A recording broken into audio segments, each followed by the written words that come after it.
British police and spy agencies are trying to enhance their covert operations across Britain, and in doing so they are adopting a controversial and chilling method. A new UK parliamentary report has revealed that British authorities are deploying children as spies in secret operations against terrorists, gangs and sexual abuse rings. The report by a House of Lords Review Committee shows some of these being sent on such dangerous missions are under 16. Well, my first thought is consent. Who gives consent for this? Because the child, by definition, is below the age of consent, so can't give legal consent, can't enter into any contracts. That's correct, is it not? So, does the Guardian give consent for this, or is consent kind of assumed or manufactured?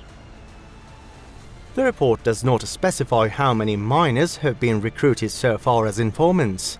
The UK Home Office says such practice can provide unique access to valuable information.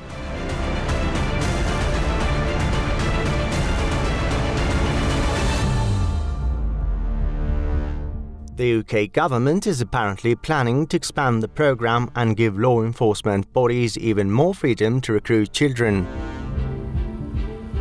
The Home Office wants to extend the period in which a child works as a spy from 1 month to 4 months. Critics are raising the alarm.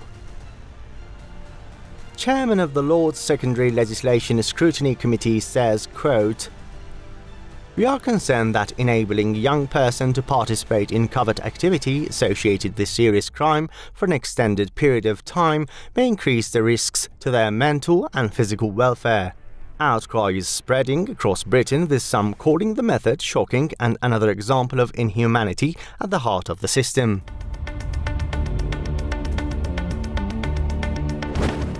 How would you ask a child to weigh up the dangers that they're going to be exposed to, aged, let's say, 15, 14, something like that, in spying on a jihadi or a drug gang? That seems to be asking a lot of a 14-year-old, where in every other form of life the government is constantly infantilizing people and extending childhood. Well, here are we asking the child to make these life and death decisions?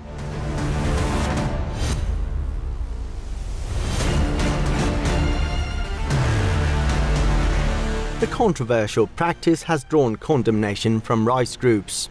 They insist that the authorities must help prevent children from being exposed to crime, not make them more deeply involved with it.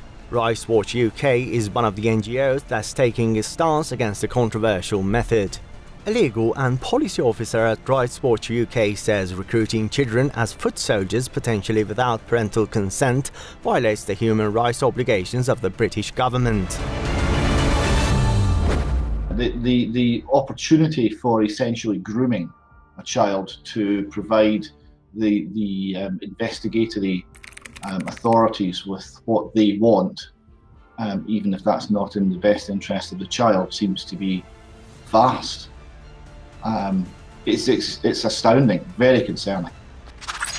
The Downing Street has, however, defended the policy, saying child recruitment happens very rarely.